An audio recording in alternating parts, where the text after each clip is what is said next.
শুভেচ্ছা সহ আমন্ত্রণ প্রত্যেককে নিলয় গ্রিন ব্লক এটিএন সংলাপে আপনাদের সাথে আছি আমি আমিনুল মজলিস। দর্শক, আপনারা জানেন সমসাময়িক ও জনগুরুত্বপূর্ণ বিভিন্ন বিষয় নিয়ে আমাদের আলোচনা অনুষ্ঠান। অন্তর্বর্তী সরকারের প্রায় 1 বছর পূর্ণ হতে চলল। এই যখন অবস্থা, তখন হিসেব নিকেশের বিষয় থাকে, নানা মহল থেকে নানা রকম আলোচনা হচ্ছে। এই ধারাবাহিকতায় দৈনিক প্রথম আলোর একটি গোলটেবিল বৈঠকে আজকে সেন্টার ফর পলিসি ডায়ালগ সিপিডির সম্মানীয় ফেলো ডক্টর দেবপ্রিয় ভট্টাচার্য এটি মন্তব্য করেছেন যে সরকারের ভেতরে সরকার আছে। আসলে বিষয়টি কি, কেন এই মন্তব্য করলেন, সেগুলো নিয়ে আমরা বিস্তারিত আলাপ করব। সঙ্গত কারণেই আমাদের আজকের আলোচ্য বিষয় আমরা রেখেছি সরকারের ভেতরে সরকার, দায় কার। এ বিষয়ে আলাপ করবার জন্য স্টুডিওতে রয়েছেন দুজন সম্মানিত অতিথি। রয়েছেন বাংলাদেশ জাতীয়তাবাদী দল বিএনপির জাতীয় নির্বাহী কমিটির সদস্য অ্যাডভোকেট রফিক শিকদার এবং আমাদের সাথে রয়েছেন গণ অধিকার পরিষদের মুখপাত্র ও সিনিয়র সহসভাপতি জনাব ফারুক হাসান। আপনাদের দুজনকে অনুষ্ঠানে স্বাগত। প্রিয় দর্শক, আপনারা যারা অনুষ্ঠান দেখছেন, আশা করছি পুরো অনুষ্ঠান জুড়েই আপনাদেরকে সাথে পাবো। আপনাদের জ্ঞাতার্থে জানিয়ে রাখি, অনুষ্ঠানটি সরাসরি ফেসবুকে সম্প্রচারিত হচ্ছে। সেক্ষেত্রে facebook.com/ATN বাংলা অনলাইন এই লিঙ্কে ক্লিক করলে আপনারা অনুষ্ঠানটি দেখতে পাবেন। কথা না বাড়িয়ে আমরা চলে যাব মূল আলোচনায়, কিন্তু তার আগে দিনের শিরোনামগুলো দেখে আসব। বিমান দুর্ঘটনায় মৃতের সংখ্যায় গরমিল, আইএসপিআর বলছে 32, স্বাস্থ্য মন্ত্রণালয়ের হিসেবে 29, দগ্ধ 44 জনের মধ্যে 8 জন আশঙ্কাজনক। মাইলস্টোন স্কুলের সামনে অভিভাবক ও শোকার্ত মানুষের ভিড়, হতাহতের তালিকা তৈরিতে 6 সদস্যের কমিটি, পদত্যাগ না করার ঘোষণা শিক্ষা উপদেষ্টার। দ্রুত জাতীয় নির্বাচনের সুনির্দিষ্ট ঘোষণার আহ্বান মির্জা ফখরুলের, নিরপেক্ষ পেশি শক্তি ও কালো টাকার প্রভাব মুক্ত ভোট আয়োজনের দাবি জামায়াতের আমিরের। পরাজিত শক্তি আবারও ষড়যন্ত্রে লিপ্ত, মন্তব্য প্রধান উপদেষ্টার, সংস্কার ও নির্বাচন ইস্যুতে দূরত্ব ঘোচানোর পরামর্শ রাজনৈতিক দলগুলোর। এবং সাংবিধানিক প্রক্রিয়া অনুসরণ করে স্বাধীন নির্বাচন কমিশন গঠনে একমত রাজনৈতিক দলগুলো, সিইসি সহ অন্যান্য কমিশনার নিয়োগে বাছাই কমিটির প্রধান হবেন স্পিকার। এতক্ষণ আমরা দিনের শিরোনাম শুনছিলাম, এবারে মূল আলোচনায় যাব। ফারুক হাসান, আপনাকে দিয়ে আলোচনা শুরু করছি। আমাদের আজকের আলোচনার বিষয়ে সরকারের ভেতরে সরকার, এটি বলবার হয়তো দুটি কারণ থাকতে পারে, যেটি বোঝা যাচ্ছে। আপনি হয়তো বিষয়টি আরও স্পষ্ট করবেন, বা আপনারাও দীর্ঘদিন থেকেই এই কথাটি বলে আসছেন যে এই সরকার আসলে কে চালাচ্ছে। এই ধরনের কথাবার্তাও আসছে, সরকার কি নিজেই সব ধরনের সিদ্ধান্ত নিচ্ছে কিনা, এ ধরনের কথাবার্তা আছে। যে দুটি কথা বলছি আমি, মানে দুটি কারণের কথা বলছি, বা দুটি মহল কেউ কেউ বলছে, সেটি হচ্ছে মাঠের রাজনীতিতে বর্তমানে যারা রয়েছে, একেবারে স্পষ্ট করেই যদি বলা হয়, বৈষম্য বিরোধী ছাত্র আন্দোলনের নেতৃত্ব যারা দিয়েছে, সেই এনসিপির সাথে যারা জড়িত, তাদের হয়তো কোনো কোনো জায়গায় তাদের এজেন্ডা বা তাদের মনোচাওয়া বা তাদের ইচ্ছা অনুযায়ী কোনো কোনো জায়গায় সিদ্ধান্ত নেওয়া হয়, এরকমও কেউ কেউ বলছে, আশঙ্কা করছে।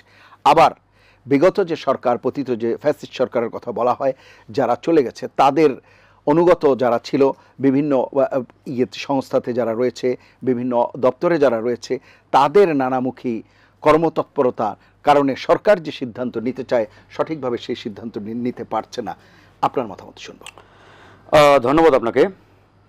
দেখুন, গত 5ই আগস্ট আমরা একটি রক্তক্ষয়ী সংগ্রামের মাধ্যমে বাংলাদেশকে ফ্যাসিবাদ মুক্ত করেছি, এবং এই ফ্যাসিবাদ বিরোধী যে আন্দোলন, এই আন্দোলন বিগত জুলাই গণঅভ্যুত্থান বা জুলাই বিপ্লব, যে নামেই ডাকি না কেন, অনেকেই হয়তো এটা মনে করে থাকতে পারে যে এই আন্দোলন শুধুমাত্র আমাদের 36 দিনের আন্দোলন ছিল, বা আমাদের 1-1.5 মাসের একটা আন্দোলন ছিল। আসলে বাস্তবিক অর্থে এটা কিন্তু 1-1.5 মাসের আন্দোলন নয়।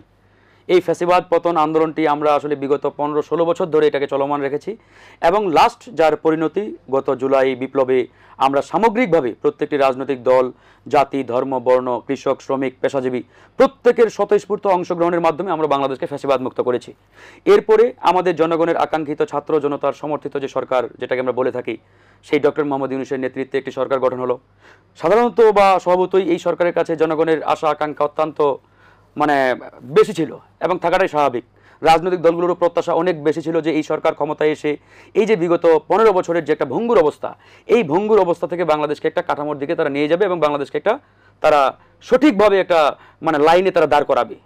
তো সেই জায়গা থেকে আমরা আসলে 5ই আগস্ট পরবর্তী সময়ে 8ই আগস্ট এই সরকার আপনার শপথের মাধ্যমে তারা ক্ষমতা গ্রহণ করলেন। কিন্তু এরপরেই আমরা অবাক হয়ে বারবার লক্ষ্য করছি, দেখতে পাচ্ছি 1 বছর পেরিয়ে গেলেও জনগণের যে আশা আকাঙ্ক্ষা, সেই আশা আকাঙ্ক্ষার বাস্তব প্রতিফলন তাদের মাধ্যমে আমরা দেখতে পাচ্ছি না।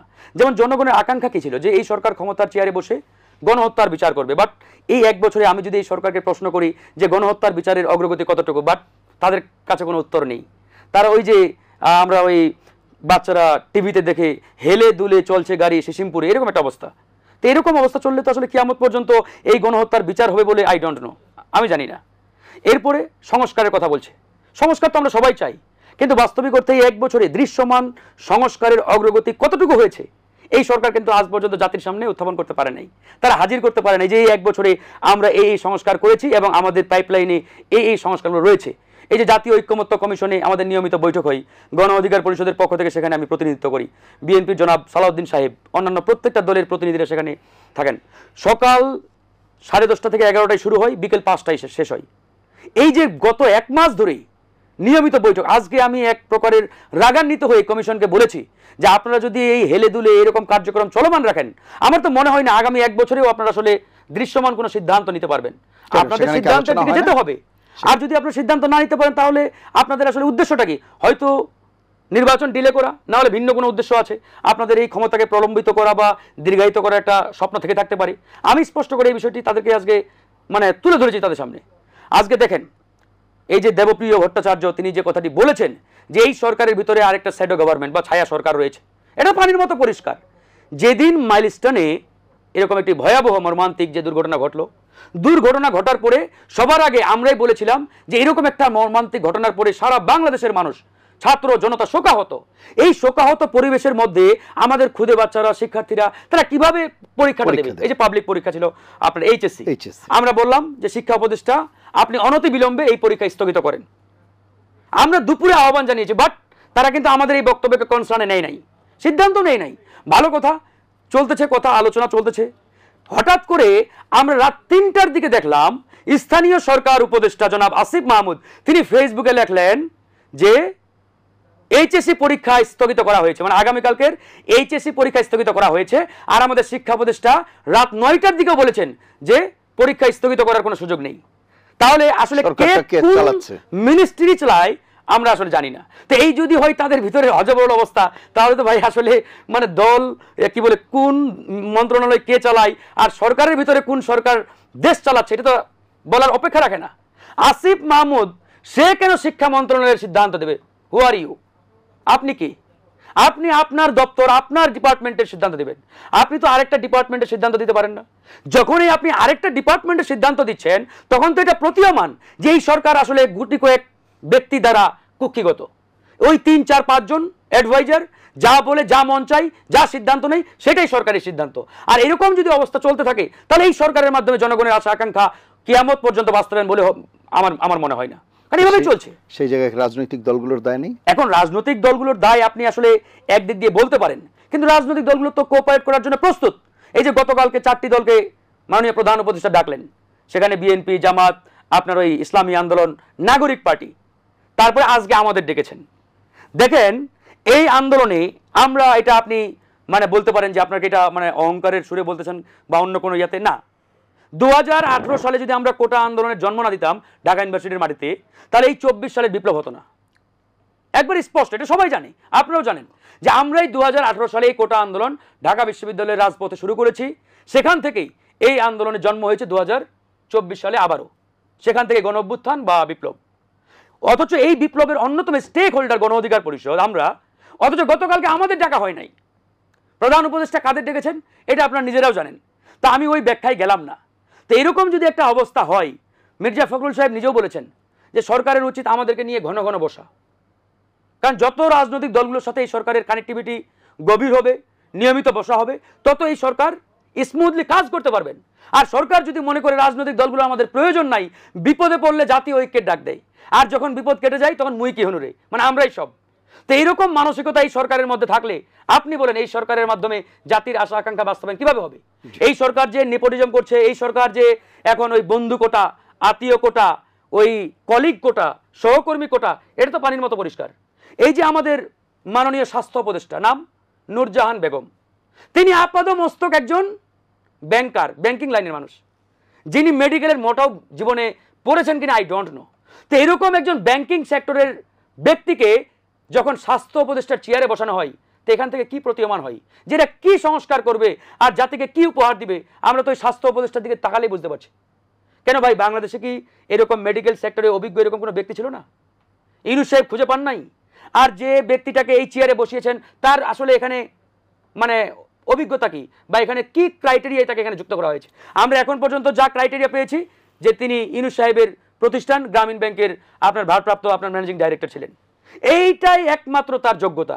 এই একমাত্র যোগ্যতা নিয়ে যাকে তিনি আজকে এই উপদেষ্টা বানিয়েছেন, তাকে দিয়ে এই স্বাস্থ্য মন্ত্রণালয় কতটুকু পারফর্ম করবে, ফাংশন করবে, এটা জাতি এই এক বছরে দেখেছে। আজ পর্যন্ত এই মেডিকেল সেক্টরকে আমরা 10% ঠিক করতে পারি নাই। এই হচ্ছে হযবরল অবস্থা। অসংখ্য ধন্যবাদ। আমি আবারও আসবো আপনার কাছে। তবে মন্ত্রণালয়ের উপদেষ্টা হওয়ার জন্য একেবারে ওর সেই ব্যাপারে বিশেষজ্ঞ হতে হবে, বিষয়টি এরকম নয়। আমার মনে হয় আন্তরিকতাটি থাকবে। কথা আপনাকে বলছি না, আমার কথা হচ্ছে মেডিকেল সেক্টরের লোকই হতে আপনাকে আন্তরিকতা এবং তৎপরতা থাকতে হবে। রাইট। ধরেন আপনি যে বিষয়ে আপনি ওয়াকিবহাল না, আপনি ওই সম্পর্কে আপনার সম্যক ধারণাই নেই, তা আপনি কিভাবে ওই ডিপার্টমেন্ট চালাবেন? অসংখ্য ধন্যবাদ। আমি আসবো আবার আপনার কাছে। অ্যাডভোকেট রফিক শিকদার, শুনছিলেন আপনি এই যে সরকারের ভেতরে সরকারের কথা বলা হচ্ছে, সমন্বয়হীনতার বিষয়ে বলা হচ্ছে, আপনার কাছে কি মনে হয়? সার্বিকভাবে আপনার বক্তব্য শুনব। ধন্যবাদ আপনাকে, ধন্যবাদ সহ আলোচককে এবং এটিএন বাংলা যারা দেখছেন এবং দেখবেন সবাইকে আমি আমার পক্ষ থেকে শুভেচ্ছা জানাচ্ছি। একই সাথে গভীর শ্রদ্ধা এবং মর্মাহত হৃদয়ে এটিএন বাংলায় আমি গভীর শোক প্রকাশ করছি। গত 2 দিন আগে মাইলস্টোনে স্কুল অ্যান্ড কলেজে যে যুদ্ধ বিমানটি দুর্ঘটনা পতিত হয়ে আমাদের এতগুলো সোনার সন্তানরা হারিয়ে গেল জীবন থেকে, অনেক শিশুরা আজকে মৃত্যুর সাথে লড়াই করছে, পঙ্গুত্ব বরণ করছে, এবং একজন শ্রদ্ধেয় শিক্ষিকা যিনি শিক্ষক সমাজের পথিকৃৎ, যিনি অভিভাবক, বাংলাদেশের একজন আমি বলবো যে উজ্জ্বল নক্ষত্র, মহিষী নারী মাহরিন, তিনি নিজের জীবন শেষ করেও 20টি সন্তানকে বাঁচিয়ে প্রমাণ করে গেছেন যে একজন শিক্ষক শুধু শিক্ষক নন, তিনি মা, তিনি অভিভাবক এবং সমস্ত সন্তানের। এই জন্য সমগ্র বাংলাদেশের সকল স্তরের শিক্ষককে তিনি আঙ্গুল দিয়ে দেখিয়ে দিলেন এবং সম্মানিত করলেন। একই সাথে আমাদেরকে দেখিয়ে দিলেন যে এরকম ঘটনা ঘটলে আমাদের প্রত্যেকটা মানুষের কি কি করা উচিত। কিন্তু আমি অত্যন্ত দুঃখের সাথে লক্ষ্য করলাম যে মাইলস্টোন স্কুলে এই মর্মান্তিক ঘটনার পরে সেখানকার জনপদে অনেক গাড়ি ছুটে চলেছে। এই দগ্ধ শিশুদেরকে গাড়িগুলো নিতে পারতো বহন করে, নেমে অনেকে নেয় নাই। এমনকি যদি বলেন রিক্সা, সিএনজি যারা আছে, পত্রপত্রিকাতে আসছে 200 টাকার ভাড়া 1000 টাকা, 20 টাকার ভাড়া 200 টাকা, এমনি এক ঘটনার মধ্যে প্রতিযোগিতায় লড়াই করছে।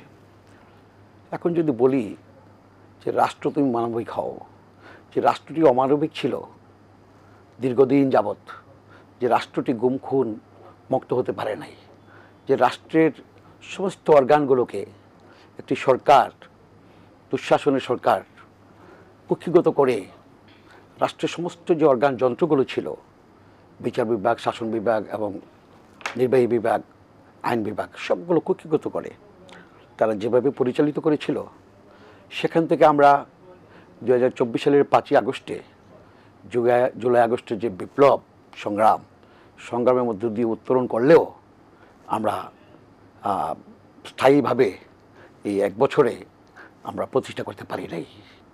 এই অবিচার, অনাচার সেগুলো চলছেই সমাজের রন্ধ্রে রন্ধ্রে।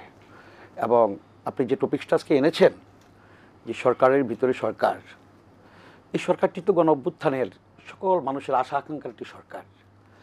এটার ভিতরে যদি আরও একটি সরকার থাকে, তো আমি বলবো যে সেটা তো যদি ইতিবাচক সরকার হতো, যে একটা সরকারের ভিতরে আরেকটা সরকার জবাবদিহি সরকার, যে এই সরকারটি যেটা কাঠামো আছে তারা ভুল করলে ভিতরে সরকারটি সংশোধন করবে। কিন্তু আমরা দেখছি যে সেটিও না। তাহলে এই সরকারের ভিতরে কোন সরকার? সেটা কি ফ্যাসিবাদের যে সরকারটি ছিল সেই সরকারেরই একটা অংশ, লেজ, মাথা, হাত, এগুলো ভাবনা আসছে।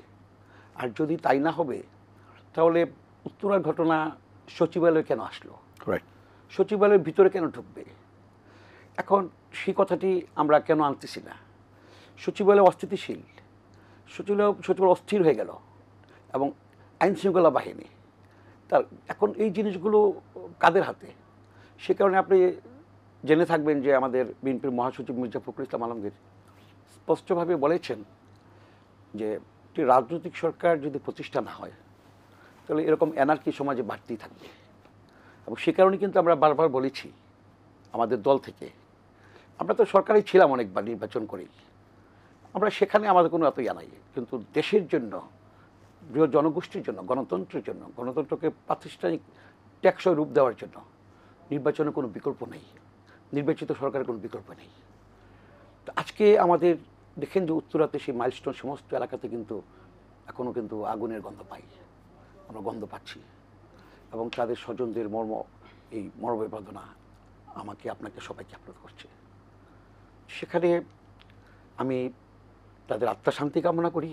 একই সাথে যদি বলি যারা আহত আছে তাদের দ্রুত চিকিৎসা চলছে আমাদের দল থেকে, এবং অপরাপর সকল ক্রিয়াশীল রাজনৈতিক দল, সামাজিক ব্যক্তিত্ব সবাই কিন্তু তাদের পাশে আছে, ছুটে হচ্ছে। আমাদের নেতা তারেক রহমান সাহেব ঘটনার পরে আমাদের ইঞ্জিনিয়ার্স ইনস্টিটিউশনে আমাদের পেশাজীবীদের প্রোগ্রাম ছিল, না, রাজনৈতিক দলগুলোর যে পদক্ষেপ বা সেগুলোর ব্যাপারে আমরা জানি, কিন্তু সরকার যে পদক্ষেপগুলো নিল এই ঘটনার পর সেই ব্যাপারটি যদি মূল্যায়ন করেন। সরকারের পদক্ষেপ যদি আপনি আমাকে বলেন, আমি বলবো যে বিমানের যে পাইলট ছিল, সেটা সোলো ছিল, তার একটা সোলো আপনার প্রোগ্রাম ছিল, সে একাই ছিল। এবং আমি যতটুকু জানি সেটি তো দুর্ঘটনার আগের ব্যাপার, কিন্তু দুর্ঘটনা ঘটার পরে পরিস্থিতিটি কিভাবে ট্যাকল দিতে পারলো? আমি বলছি সেটাই, যে আমি জানি যে যশোরে, ঢাকাতে এবং কক্সবাজারে তাদের এই বিমানের প্রশিক্ষণের ব্যবস্থা আছে এবং তাদের জন্য সে এরিয়াও আছে। আচ্ছা, কিন্তু সে এরিয়া ভেদ করে সেখানে যেখানে বিমানটি পতিত হলো, সম্মুখীন হলো জনবহুলে, সেখানে কিভাবে সেটা, তাদের রোড কোথায়? তাদের একটা রোড আছে তো। এখন যদি বলেন যে দিয়াবাড়ির সেখানে মাইলস্টোনটা তাদের রোডের মধ্যে পড়ে অ্যাক্সিডেন্ট হয়েছে, তো অ্যাক্সিডেন্টের পরে মাইলস্টোনে হয়েছে, আরেক জায়গায় হতে পারতো, কিন্তু তাদেরকে উদ্ধার করা, তাদেরকে স্বাস্থ্যসেবা দেওয়া, তাদেরকে রাস্তাঘাট, এগুলোর জন্য দায়িত্বটা কার? কিন্তু সরকারের দায়িত্ব, ট্রাফিক ব্যবস্থা। আমি তো দেখেছি অনেক মৃতদেহ সেটা নিয়ে বা মৃত্যুর ঘটনা নিয়েও কিন্তু এখানকার দুর্ভাগ্য হলো সত্য যে এই আওয়ামী লীগের আমলে কিন্তু অনেকগুলো ট্র্যাজেডি হয়েছে। নিমতলার ট্র্যাজেডি, তারপরে আপনার চুরিহাট্টার ট্র্যাজেডি, তারপরে আপনার এই যে বেলি রোডে যে আপনার রেস্তোরাঁ ট্র্যাজেডি, রেস্টুরেন্টে বিক্রনাসার মা মেয়ে সহ প্রায়। কিন্তু আমার কথা হলো যে সংখ্যার ব্যাপারে যে প্রবলেমগুলো তৈরি হয়, আমার কথা হলো যে ছাত্ররা ফিরে আসে নাই, যারা আহত আছে, হসপিটাল আছে, লিস্ট আছে, কিন্তু স্বাস্থ্য মন্ত্রণালয় থেকে বা সরকারের পক্ষ থেকে দিতে সমস্যাটা কি? স্বাস্থ্য মন্ত্রণালয় থেকে বলছে হ্যাঁ, এই যে সংখ্যাটা কমানোর যে একটা তাগাদা, আমার কথা হলো সংখ্যায় কত কম হলে এই আমি তো সত্যি বলি, একটা ছেলেও যদি আমার একটা সন্তান যদি মারা যায় এভাবে, সেটা তো আমার কষ্টের। কিন্তু সংখ্যাটা কমানোর যে একটা প্রতিযোগিতা লড়াই, এটা কেন হয়? এটা আমারও প্রশ্ন, এটা আমি বুঝি না খুঁজে। একইভাবে আজকে আপনি দেখেন যে এই যে শিক্ষা মন্ত্রণালয়, শিক্ষা উপদেষ্টা, যেটা আপনার বললো, এই ফারুক বললো যে শিক্ষা উপদেষ্টা তো সাথে সাথেই তো পরের দিন সমগ্র বাংলাদেশের শিক্ষা প্রতিষ্ঠান তাদের সময় একদিন বন্ধ থাকলে কি সমস্যা ছিল? করোনার সময় কি বন্ধ ছিল? রাষ্ট্রীয় শোক ঘোষণা করা তো শোক ঘোষণা করেছে, শিক্ষা প্রতিষ্ঠান কিন্তু বন্ধ ছিল না। ঠিক আছে, আপনি রাষ্ট্রীয় শোক ঘোষণা করেছেন, বন্ধ করা যাবে না, শিক্ষা প্রতিষ্ঠান দোয়ার আয়োজন হবে তাদের স্মরণে, ঠিক আছে। কিন্তু এই যে পরীক্ষাটার ব্যাপার আছে, এই ছাত্ররা তো আমাদের শিশুরা, মাইলস্টোন তো আবার সেন্টারও, তারপর এটা সেন্টারও, তো সেখানে পরীক্ষার সাথে তাৎক্ষণিকভাবে পরীক্ষা স্থগিত করতে সমস্যা ছিল কোথায়? স্থগিত করলেন, কিন্তু সেখানে গভীর রাতে কেন, এবং অন্য মন্ত্রী কেন করতে হবে, অন্য উপদেষ্টাকে কেন করতে হবে? এটা আমারও প্রশ্ন। সেই জন্য তাদের তো ব্যর্থতা আছে, এবং এই ব্যর্থতা যদি আপনি যান তাহলে আমরা বলবো যে আমাদের দল থেকে আমরা বারবার তাদেরকে বলেছি যে আমরা আপনাদেরকে সহযোগিতা করতে চাই, যেহেতু আপনারা আমাদের অভ্যুত্থানের সরকার, কিন্তু আমরা তাদেরকে কতখানি সহযোগিতা করব? তারাও তো আমাদের সেই সহযোগিতাগুলো নিতে হবে। আজকে তারা এই ইয়াতে যে আপনার যে ফরেন ইয়াতে যে একাডেমিতে যে বসতেছে দিনের পর দিন, হ্যাঁ, এটা ভালো যে বসছে, আলোচনা করছে, নির্বাচনের দিকে এগিয়ে যাচ্ছে, এটা আমরা পজিটিভলি নেই। কিন্তু আমার বক্তব্য হলো পজিটিভলি দেখতে গিয়ে যখন আমরা দেখি যে তারা একেবারে এত সংস্কার কথা বলতে বলতে তারাই তো হারিয়ে যাচ্ছে, তারা জনগণের আস্থা থেকে এবং জনগণের শ্রদ্ধা থেকে সরে যাচ্ছে। তাহলে কী সংস্কার করছে? আজকে শুনলাম কারা নাকি চায় যে প্রধানমন্ত্রী তিনি হইতে পারবেন যিনি সরকারের দলের প্রধান থাকবেন না। দলীয় প্রধান এবং প্রধানমন্ত্রী একই ব্যক্তি হবে না। হ্যাঁ, তাহলে এটা উদ্দেশ্যটা কি? উদ্দেশ্যটা হলো যে জনজরিপে বলা আছে, জানা আছে যে আগামী দিনে সুষ্ঠু অবাধ নির্বাচন হলে এবং অতীত সুষ্ঠু অবাধ নির্বাচন হলে বিএনপি ক্ষমতা আসে।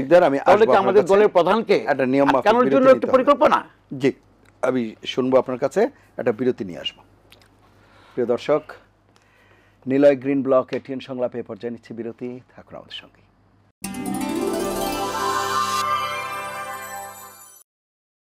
ফিরে এলাম নিলয় গ্রিন ব্লক এটিএন সংলাপে। এতক্ষণ সাথে থাকার জন্য ধন্যবাদ। জনাব ফারুক হাসান, যে বিষয়গুলো আলাপ করছিলাম এর মধ্যে একটি বিষয় যেটি আসছে, আমরা বলছি যে সরকারের ভেতরে সরকার দায় কার, এই দায়ের আলোচনা যখনই আসছে তখন আপনারা বলছেন যে রাজনৈতিক দলগুলো সরকারকে যথাযথ সহায়তা করছে। কিন্তু আমার প্রশ্ন হচ্ছে, যেই রাজনৈতিক দলগুলো সরকারকে সহায়তা করবে সেই ক্রিয়াশীল রাজনৈতিক দলগুলোর নিজেদের মধ্যেই এখন যে বাদানুবাদ বা যে কথাবার্তা, যে আচরণ, পারস্পরিক শিষ্টাচারের যে অভাব, শ্রদ্ধাবোধের যে অভাব, সেটি তো আসলে চরম আকার ধারণ করেছে, যেটি আসলে কোনোভাবেই কাম্য নয়। কারণ 5 আগস্টের আগে এই রাজনৈতিক দলগুলো একাট্টা হয়েই একটি ফ্যাসিস্ট সরকার বা একটি স্বৈরাচারী সরকারকে পতন ঘটিয়েছিল।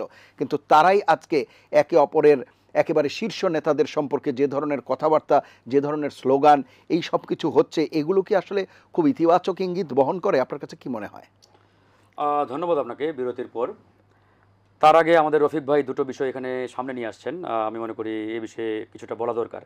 যেমন আপনি যে প্রশ্নটি করেছেন, আসলে এই যে লাশের সংখ্যা নিয়ে ইতিমধ্যে একটা গন্ডগোল বা এরকম, তবে এখানে আমার একটা ভিন্ন মত। আসলে দেখেন, এই যে লাশ গুম করা বা লাশের সংখ্যা কমানো বা বাড়ানো ইত্যাদি, এটা বর্তমান এরকম একটা পরিস্থিতিতে যেখানে টেকনোলজি, আমাদের আইসিটি ইত্যাদি এরকম ডেভেলপমেন্টের যুগে আসলে এটা সম্ভব বলে আমি মনে করি না।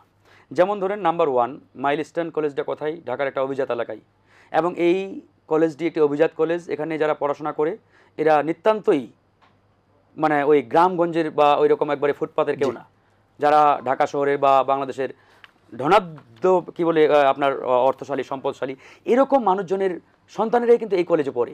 এরকম ধনাঢ্য ব্যক্তিদের সন্তানরা যে কলেজে পড়ে, আর কারো সন্তান মিসিং থাকবে বা কারো সন্তানের লাশ গুম করা হবে বা সেটাকে কোনোভাবে লুকিয়ে রাখা হবে, মানে সংখ্যায় এটা আসলে সম্ভব না। সেকেন্ড পয়েন্ট দেখেন, যদি কারো সন্তান মিসিং থাকে বা ধরেন যে কোনো লাশের সংখ্যাটা তারা কোনো না কোনো কারণে ধরেন যে তারা প্রকাশ করছে না, তাদের গার্ডিয়ানরা আছে, আত্মীয় স্বজন আছে, তারা কি আপনার মনে হয় যে তারা চুপ থাকবে? আমি বিশ্বাস করি না। সোশ্যাল মিডিয়ার এরকম একটা যুগে তারা তো ইতিমধ্যে মিডিয়া কাঁপিয়ে ফেলতেন, গরম করে ফেলতেন, কোনো না কোনোভাবে সেটা মিডিয়ায় আসতেনি। তো সুতরাং এরকম একটা রিউমার ইতিমধ্যে সোশ্যাল মিডিয়াতে ব্যাপক ভাইরাল। তবে এটা আমি মনে করি এটা আওয়ামী একটা গুজব। আওয়ামী যে প্রোপাগান্ডা সেলগুলো রয়েছে তারাই পরিকল্পিতভাবে এই ইস্যুটাকে সামনে নিয়ে আসছে। রফিক ভাই যে বিষয়টি শেষের দিকে তোলার চেষ্টা করেছেন, যে দলীয় প্রধান, সরকার প্রধান যিনি থাকবেন তিনি দলীয় প্রধান থাকতে পারবেন ইত্যাদি, হ্যাঁ এটা আমরা তুলেছি এবং এটা স্পষ্ট করে আমরা ঐক্যমত্য কমিশনে বলেছি যে একই ব্যক্তি সরকার প্রধানের দায়িত্ব পালনকালে তিনি কোনো দলের প্রধান থাকতে পারবেন না এবং সংসদ নেতাও থাকতে পারবেন না। কেন? কারণ বিগত 54 বছরের আমাদের যে অভিজ্ঞতা, যে এক্সপিরিয়েন্স এই বাংলাদেশের, যে একজন ব্যক্তি যখন একচ্ছত্র ক্ষমতা পেয়ে যায় অটোমেটিক্যালি তার মধ্যে একটা স্বৈরতান্ত্রিক চিন্তা, স্বৈরতান্ত্রিক একটা মনোভাব গ্রো করে তৈরি হয়ে যায়।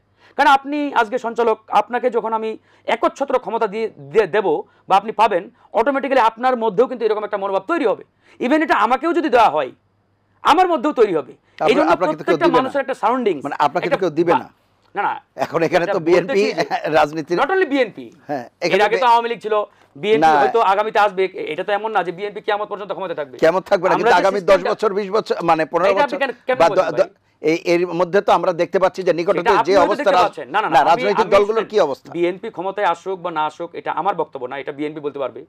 যাদের সক্ষমতা আছে তারাই আসবে। আমরা ইলেকশন, মানে এটা আপনাদের জন্য বলা যতটা সহজ, বিএনপির জন্য কি ততটা সহজ? আমাদের বক্তব্যটা শুনেন।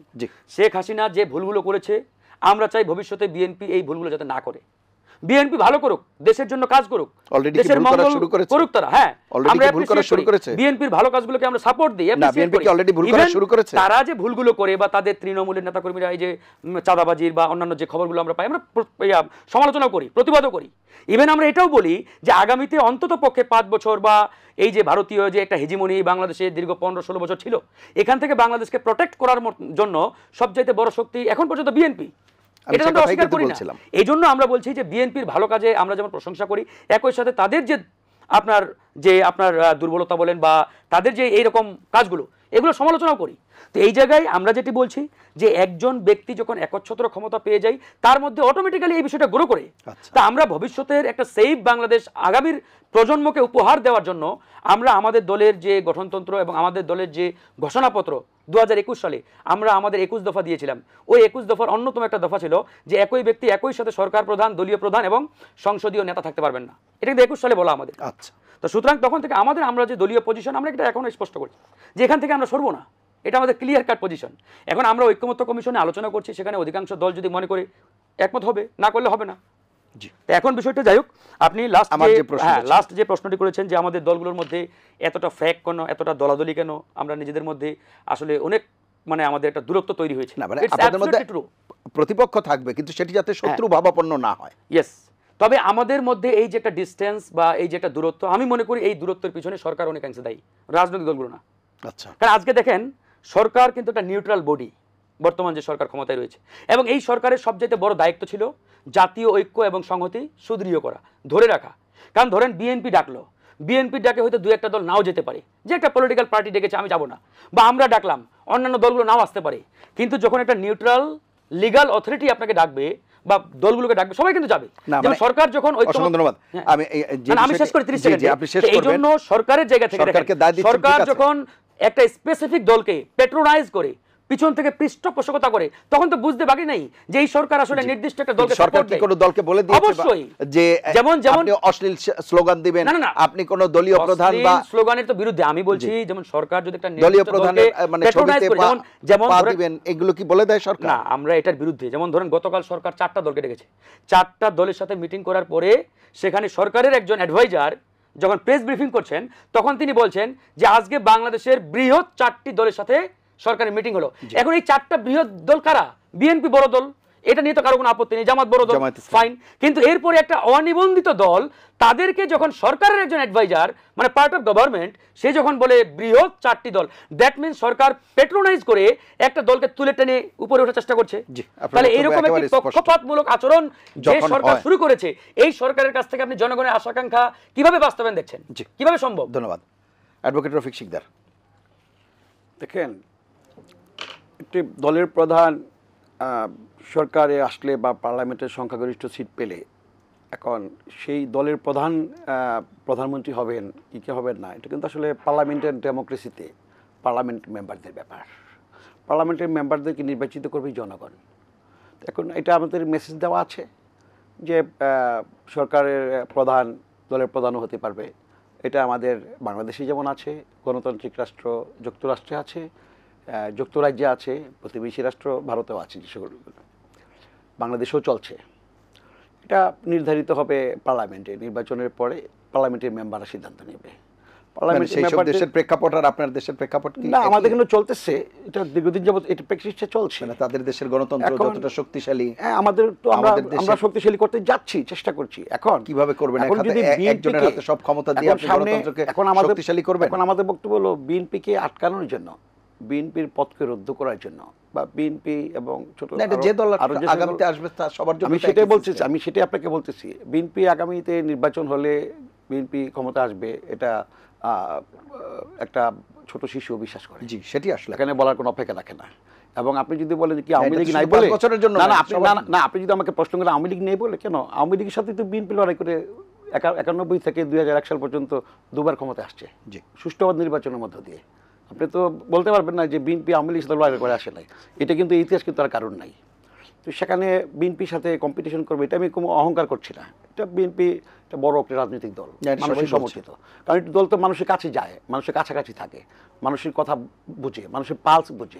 আপনি দেখলেন না যে এনসিপি কিন্তু বলছে আজকেও নাসিরউদ্দিন পাটোয়ারি বলছে তারাই সরকার গঠন করবে। আচ্ছা, এটা তারা নির্বাচন করার জন্য যাইতেছে, জনগণের কাছে যাক না, ভোট দেখ, যদি জনগণ ভোট দেয় করবে, আমাদের তো সেখানে আপত্তি নেই। করার পরে তাদের দল যদি সংখ্যাগরিষ্ঠতা পায়, তারা কে প্রধানমন্ত্রী হবে, কে প্রেসিডেন্ট হবে, তার সিদ্ধান্ত নেবে। আমাদের বক্তব্য সেই জায়গায়, আমরা পার্লামেন্টে একটা সিদ্ধান্ত নেব। পার্লামেন্টে আমাদের পার্লামেন্টের বোর্ড আছে, বোর্ডে তারা কে প্রধানমন্ত্রী করবে। কাজে এটা নিয়ে এত ইয়া করার কোনো কারণ নেই। আর যদি কেউ করে, তাহলে আমরা ধরে নেব যে আওয়ামী লীগ যেহেতু বর্তমানে দৃশ্যত রাজনীতি অঙ্গনে নাই, তাদেরকে পৃষ্ঠপোষকতা করার জন্য কিংবা তাদের এজেন্ট হিসেবে কেউ কাজ করছে কিনা এটা আমাদের ভাবতে হবে। কারণ সংস্কার হবে, আমরা সংস্কারের পক্ষে আছি, একত্রিতভাবে আমাদের আছে, অন্যান্য দলেরও আছে, সব আলোচনা করে অনেকগুলো ব্যাপারে তো চলে আসছে নিয়ম। এখন একেবারে আপনি দলের চেয়ারম্যান প্রধানমন্ত্রী হবে না, প্রধানমন্ত্রী হতে পারবে না দলের প্রধান, এগুলো নিয়ে আলোচনা করলে বুঝতে হবে যে নির্বাচনকে কলঙ্কিত করার জন্য কিংবা নির্বাচনকে বিলম্বিত করার জন্য কিংবা একটা অস্থিতিশীল পরিস্থিতি তৈরি করার জন্য কেউ লাগছে। নির্বাচন প্রসঙ্গে আসবো, সে কারণে আমাদের আসবো অ্যাডভোকেট রফিক সিকদার। এখন আমি বলছিলাম, জনাব ফারুক হাসানকেও প্রশ্নটি করছিলাম যে রাজনৈতিক দলগুলোর মধ্যে যে দূরত্বের কথা, সেই জায়গাতে কি মানে দল হিসেবে বিএনপিরও দায় আছে? না, বিএনপি বড় রাজনৈতিক দল হিসেবে বিএনপি কেন দায় এড়াবে? বিএনপির অবশ্যই দায় আছে, বিএনপি দায় নিবেও, আমরা নিতেও চাই। আমাদের বিএনপির যেমন আমি আপনাকে যদি বলি, আপনারা নিজেদের ঘর যখন সামলাতে পারবেন না ঠিক মতো, তখন আপনারা সরকারকে সহযোগিতা যেমন আমি আপনাকে বলি যে 5ই আগস্টের পরে আমাদের নেতা ভারপ্রাপ্ত চেয়ারম্যান তারেক রহমান সাহেব আমাদেরকে স্পষ্ট নির্দেশ দিয়েছেন আমাদেরকে যে আমরা যেন মাঠে চলে যাই এবং যেন সংযত রাখি, সংযম রাখি আমাদের নেতাকর্মীদেরকে। আপনি দেখেছেন কি 5ই আগস্টের পরে 6ই আগস্টে আওয়ামী লীগের অবায়দুল কাদের বলেছিল না যে 1.5 লাখ 2 লাখ মারা যাবে এক রাতেই, তাদের পতনের পরে? 5 লাখ বলছিল, হাসিনা 5 লাখ কত বলেছিল। হাসিনা এমনভাবে পালিয়ে গেল, আওয়ামী লীগের সব এমপিরা পালিয়ে গেল, সচিবরা পালিয়ে গেল, সেনাবাহিনীরও কেউ কেউ পালিয়ে গেছে, যেটা ইতিহাসে দেখা যায় নাই, সত্য কিনা? পুলিশ ফোর্সের কেউ পালিয়ে গেছে, হ্যাঁ, খতিব সাহেবও পালিয়ে গেছে, হ্যাঁ, বাইতুল মোকাররম খতিব সাহেব পালিয়ে গেছে, যেটা বাংলাদেশের ইতিহাসে নাই। সেখানে আমরা কি এই অবস্থাতে কি আওয়ামী লীগের কোন নেতাকর্মীর বাড়িঘর কিংবা 1.5-2 লাখ মৃত্যু লাশ পাইছেন আপনি? 6 তারিখ, 7 তারিখ, 8 তারিখ, 9 তারিখ, 10 তারিখ কোথাও কি আপনি লাশ দেখছেন যে বিএনপি নেতাকর্মীরা বা বিরোধী নেতাকর্মী তাদেরকে মেরেছে? এখানে আমি বলবো যে বড় রাজনৈতিক দল হিসেবে এটা তারেক রহমানকে থ্যাঙ্কস দিতে হবে। অনেকে বলেছ সামাজিকভাবে বলেছে, পরবর্তীতে চাঁদাবাজির যে অভিযোগ, এরপরে যদি আপনি বলেন যে এখন তারেক রহমান স্পষ্ট বলেছে যারা চাঁদাবাজি করে তাদের আইনের আওতায় আনেন, তাদেরকে গ্রেপ্তার করেন, তাদেরকে শাস্তি দেন। একেবারে বিচ্ছিন্ন যে 2-4 জন যে করে নেন তো সেটা বলবো না, তাকে বিষয় করেছে পার্টি থেকে নেওয়া যাচ্ছে, এটা বিএনপি পারে একমাত্র। আপনার ভুলে গেলে আপনি চলবে না। আমি আপনাকে মনে করাই দিই 2001 সালে বলছি আওয়ামী লীগের লোক কি আপনাদের ছাতার নিচে আসছে? নো শুনেন, আওয়ামী লীগের কোনো লোক আমাদের ছাতার নিচে আমাদের ছায়া তোলে আসার কোনো সুযোগ নাই। সে ব্যাপারে আমাদের দল খুব শক্ত অবস্থানে আছে। আমাদের তো লোকের অভাব নাই ভাই, বিএনপিতে তো লোকের অভাব নাই। সবাইকে আমরা বিভিন্ন এলাকায় সবাইকে আমরা সম্মান দিতে পারি না। বিএনপির এত পোরখাওয়া নেতা আছে, এত তেগি নেতা আছে, সবাইকে আমরা পর্যন্ত জায়গা দিতে পারি না। এত বড় দল, বিভিন্ন এলাকায় আওয়ামী লীগের নেতাকর্মীদের শেল্টার দিচ্ছেন টাকার বিনিময়ে। শুনেন, এখন কারা শেল্টার দিচ্ছে, কিভাবে তারা শেল্টার পাচ্ছে, এটা আইনশৃঙ্খলা তারা আওয়ামী লীগের যারা অপকর্ম করছে তাদেরকে পুলিশ ধরবে, পুলিশ গ্রেপ্তার করবে, এটা পুলিশের দায়িত্ব। আর আগামী দিনে বিএনপি যদি নির্বাচনের মাধ্যমে ক্ষমতা আসে তখন আপনি বিএনপিকে প্রশ্ন করতে পারবেন যে আপনার এই ব্যর্থতা কেন। এখন লম্বা 1 বছর পার হইলো নানান রকম এনার্কি তৈরি করবে। এখন কেন করবে? নির্বাচনকে প্রশ্নবিদ্ধ করার জন্য, নির্বাচনকে ব্যাহত করার জন্য।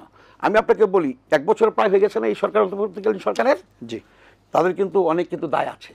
আপনি যে বলতে রাজনৈতিক দল হিসেবে আমরা তো চাই আমাদের অপরাপর যে গণতান্ত্রিক সংগঠনগুলো আছে তাদেরকে নিয়ে আমরা এগিয়ে যাব, যে নির্বাচন হবে, নির্বাচনের পরেও তো আমাদের অনেক কাজ আছে, জাতীয় সরকার হবে, অনেক জায়গা আছে, আমরা সবাই মিলে কাজ করব। ফেসিবাদের বিরুদ্ধে আমরা যারা লড়াই করেছি সবাই, এখানে তো হতাশ হওয়ার কোনো কারণ নাই, অধৈর্য হওয়ার কোনো কারণ নাই। কিন্তু কাউকে কেউ প্যাট্রোনাইজ করছে কিনা অধৈর্য হওয়ার জন্য, অসহিষ্ণু হওয়ার জন্য, নির্বাচন বিলম্ব করে লাভ কি রাজনৈতিক দল? আমার বক্তব্যটা সেই জায়গায় যে নির্বাচনটা আমরা সে কারণেই বলেছি যে দেখেন যে মাইলস্টোনের যে ঘটনাটা এটা কোথায় চলে গেল, রাজনৈতিক সরকার থাকলে হয়তো এটা হতো না, সেটা আমি বলছি। সিদ্ধান্ত নিতে সহজভাবে পদক্ষেপ নিত। সে কারণে যে আপনার টপিক এনেছেন সরকারের ভিতরে সরকার বিরুদ্ধে সরকার হলে চলে না। তাহলে এটা কোন সরকার? কাদের সরকার? কাদের দ্বারা পরিচালিত হচ্ছে? সচিব, এখনও অনেক সচিব আছে, কেউ চুক্তিভিত্তিক আসছে, কিন্তু যারা আছে সচিব তারা কারা, উপদেষ্টা আছে কারা, আমরা অনেকে চিনিও না, তাদের ব্যাপারে আমাদের কথা আছে। রাজনৈতিক দলগুলো এরকম কোনো হোমওয়ার্ক করেছেন, সেগুলো তালিকা তৈরি করে সরকারকে, সে কারণে আমরা এটা বারবার তাদেরকে বলেছি, সরকারকে আমরা বারে বলেছি, আমাদের কমিশনের বৈঠকও বলেছে আমাদের নেতা ফখরুল ইসলাম আলমগীর। একইভাবে সকল রাজনৈতিক দলের কাছে আমাদের মহাসচিবের, আমাদের চেয়ারম্যানের আহ্বান আছে যে আমরা সবাই মিলে একসাথে আমরা আগামী একটা নির্বাচন করে দেশে একটা শান্তি শৃঙ্খলা নিয়ে আসবো। এখানে হতাশ হওয়ার কিছু নাই। কাজে এখানে আমাদের বক্তব্য স্পষ্ট যে আমাদের 1 সাগর রক্ত পেরিয়ে আমরা স্বাধীনতার যুদ্ধে আমরা 71 সাল মুক্তিযুদ্ধ অর্জন করেছি। আবার দীর্ঘ পরিক্রমার মধ্য দিয়ে আমরা 9 বছর সংগ্রাম করার মধ্য দিয়ে বেগম খালেদা জিয়ার নেতৃত্বে আমরা গণতন্ত্র প্রতিষ্ঠা করেছি। 2024 সালে আবার সকল রাজনৈতিক দলকে নিয়ে এবং সাধারণ জনগণকে নিয়ে, এমনকি এই যে ফারুক শ্রমিক, তার স্ত্রী বলেছে যে আমার স্বামী সন্তান ছাত্র না বলে, আমার স্বামী রাজনৈতিক দলের কর্মী না বলে, আমার স্বামী কি বলে যে এই যুবক না বলে, সে কারণে কি তার নামটা কি শহীদের খাতা বাকি বলবে না? কষ্ট করে সে বলেছে, মিডিয়াতে আপনি দেখেছেন। সে ফারুক শ্রমিক ছিল, সে কিন্তু এই গণতন্ত্রের জন্য রক্ত দিয়েছে।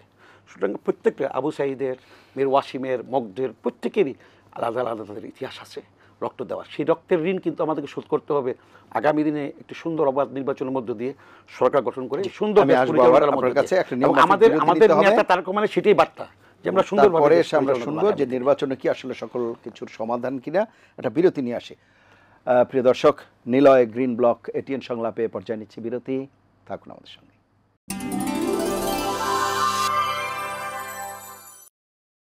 ফিরে এলাম নিলয় গ্রিন ব্লক এটিএন সংলাপে। এতক্ষণ সাথে থাকার জন্য ধন্যবাদ। জনাব ফারুক হাসান, যে বিষয়টি আমরা আলাপ করছিলাম, এরই মধ্যে অ্যাডভোকেট রফিক শিকদারও বলছেন যে এই যে সময় সময় যে অস্থিতিশীল পরিবেশ তৈরি হচ্ছে, এটিকে একটি স্থিতিশীল পরিবেশ বা স্থিতিশীলতায় আনবার জন্য নির্বাচন জরুরি। জনাব মির্জা ফখরুল ইসলাম আলমগীর আজকেও বলেছেন যে এ ধরনের পরিস্থিতি থেকে উত্তরণের জন্য দ্রুত নির্বাচন প্রয়োজন। আমরাও বিভিন্ন সময় সেটি শুনেছি। মানে বিষয়টি এখন এরকম হয়ে গেছে যে ওই যে আমরা বলি মুরগি আগে না ডিম আগে, যেমন বিষয়টি এমন যে পরিস্থিতি ঠিক করার জন্য নির্বাচন না পরিস্থিতি ঠিক হলে নির্বাচন। আপনার কেউ কেউ বলছে যে নির্বাচনের পরিবেশ নাই, আইনশৃঙ্খলা পরিস্থিতি আগে ঠিক হবে তারপরে নির্বাচন। আবার যারা নির্বাচন চাইছে তারা বলছে যে এই অবস্থায় থাকবে, নির্বাচন হলে আইনশৃঙ্খলা পরিস্থিতি ঠিক হবে। বিষয়টি কীভাবে দেখছেন বা কী আসলে? ধন্যবাদ আপনাকে। দেখুন, আমরা সবসময় বলে আসছি যে election is the essential part of democracy. সবচাইতে গুরুত্বপূর্ণ একটা পার্ট ডেমোক্রেসির হচ্ছে আপনার ইলেকশন। আমরা চাই, সবাই চাই ইলেকশন অবশ্যই হতে হবে। তবে ইলেকশন হওয়ার জন্য বা একটা ফ্রি অ্যান্ড ফেয়ার ইলেকশন করার জন্য যে ধরনের এনভায়রনমেন্ট দরকার, যে ধরনের পরিবেশ দরকার, যে ধরনের সামগ্রিক যে ব্যবস্থাপনা, সেটা আসলে এই মুহূর্তে এক্সিস্ট করে কিনা বা কতটুকু করে, দ্যাট ইজ দ্য কনসার্ন। কী ধরনের এখন বিষয়টা হচ্ছে, ধরেন একটা ফ্রি অ্যান্ড ফেয়ার ইলেকশন করার জন্য আমাদের একটা সেরকম এনভায়রনমেন্ট দরকার, নির্বাচনী পরিবেশ দরকার, লেভেল প্লেইং ফিল্ড যেটাকে বলে। প্রত্যেকটা প্রার্থী দল নির্ভয়ে সেখানে ধরেন যে তারা প্রচার প্রচারণা চালাতে পারবে, কেউ বাধা দেবে না, নির্ভয়ে নিজ এলাকায় গিয়ে তার পক্ষে বা তার যে নির্বাচনী ক্যাম্পেইন সেটা করতে পারবে। এখানে অন্য কোনো বড় দল ছোট দল কেউ কাউকে বাধা দেবে না। কেউ এখনো শুরু হয় না, মাঝে মাঝে হচ্ছে দু একটা জায়গায়, ইভেন আমাদের সাথেও হয়েছে, আমাদের পটুয়াখালীতে। যাই হোক, তারপরে ধরেন আইন শৃঙ্খলা বাহিনীর এখানে একটা গ্রেট রোল প্লে করে, মূল দায়িত্বটা আইন শৃঙ্খলা বাহিনীর। সুতরাং এখন আমাদের যে আইন শৃঙ্খলা বাহিনীর কাঠামো এবং যে ফিটনেস, এই ফিটনেস দিয়ে আমি মনে করি না যে এই 20 কোটি জনগণের বাংলাদেশে একটা জাতীয় ইলেকশন করার মতো তাদের ফিটনেস রয়েছে। এবং আইন শৃঙ্খলা বাহিনীকে আমরা এই 1 বছরে আসলে ফাংশনিংই করতে পারি নাই। তাদের মধ্যে যে একটা ট্রমেটিক পজিশন এবং যে একটা ট্রমা ইতিমধ্যে কাজ করছে, এই ট্রমা থেকে এই বাহিনীটাকে বের করে না নিয়ে আসতে পারলে এদেরকে দিয়ে আপনি ওই নির্বাচনে আইন শৃঙ্খলার দায়িত্ব পালন করাবেন বা তাদেরকে ওখানে ডিপ্লয়েড করে তাদের মাধ্যমে একটা অবাধ সুষ্ঠু নির্বাচন বের করে নিয়ে আসবেন, এটা আসলে সম্ভব না। ইভেন একই সাথে সেনাবাহিনী থাকবেই। সেনাবাহিনী এখন বাস্তবে করতে যে অবস্থা, কারণ সেনাবাহিনী এতদিন এই যে আপনার ধরেন যে ব্যারাকের বাইরে রাখা, এটাই তো অযৌক্তিক, এটারই বিরোধিতা করছি আমরা। কিন্তু আমরা আসলে বাধ্য না করে তো আসলে কোনো উপায় নেই, কারণ যেখানে পুলিশ প্রশাসন ফাংশন করতে পারছে না, সেখানে দেশের আইন শৃঙ্খলা রক্ষার্থে প্রয়োজনের তাগিদে সেনাবাহিনীকে কিন্তু ব্যারাকের বাইরে আমাদের রাখতে হয়েছে। বাট এই যে দীর্ঘদিন ব্যারাকের বাইরে সেনাবাহিনীকে রাখা, এটা কিন্তু দেশের জন্য মারাত্মক একটা ভবিষ্যতে একটা হুমকির কারণ হয়ে দাঁড়াতে পারে। এই জন্য এটা কিন্তু আমরা মাঝে মাঝেই বিরোধিতা করে আসছি, বাট এটা আসলে আমাদের করার কিছু থাকে না। তো যাই হোক, তারপরেও সেনাবাহিনী যতই থাকুক, আপনার পুলিশ প্রশাসন এটা কিন্তু একটা গ্রেট রোল প্লে করে। সেই জায়গা থেকে পুলিশ প্রশাসন কতটা আসলে ফাংশনিং পজিশনে রয়েছে, এটা কিন্তু ভাববার বিষয়। তো এই যে সামগ্রিক একটা অবস্থা, এই অবস্থা থেকে উত্তরণ না ঘটাতে পারলে আপনি ওই যেন হুদা মার্কা কিংবা ওই রকিব মার্কা একটা ইলেকশন করবেন, আসলে ওই ইলেকশনের মাধ্যমে জাতির আশা আকাঙ্ক্ষা কতটুকু বাস্তবায়ন হবে, এটা আপনি আমরা সবাই জানি। তো সুতরাং নির্বাচন যেমন দরকার, একই সাথে নির্বাচনের আগে যে প্রয়োজনীয় সংস্কার এবং নির্বাচনী পরিবেশ যে নিশ্চিত করা, এটা অবশ্যই করতে হবে। তা না হলে আপনি ওই একটা নির্বাচন দিবেন, ওই নির্বাচনের সময় দেখা গেল কেন্দ্র দখল, মারামারি, জাল ভোট, ওই মৃত মানুষের ভোট, ওই আগের যে অবস্থা সেই অবস্থা ফিরে আসলো, তো লাভটা কি ভাই? লাভ তো নাই।